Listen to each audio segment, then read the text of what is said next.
મિત્રો મહાદેવ હર આજે સાંભળીએ એક કવાલી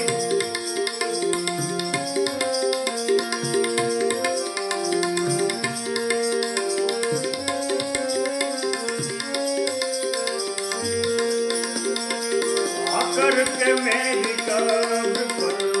तूने जो मुस्कुरा दिया बिजली चमक के गिर पड़ी सारा कफन जला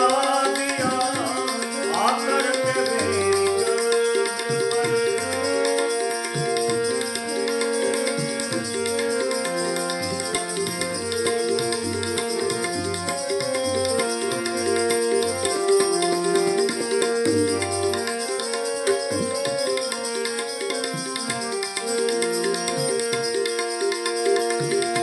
मैं सो रहा था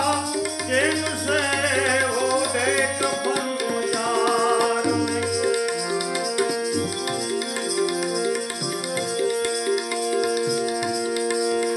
मैं सो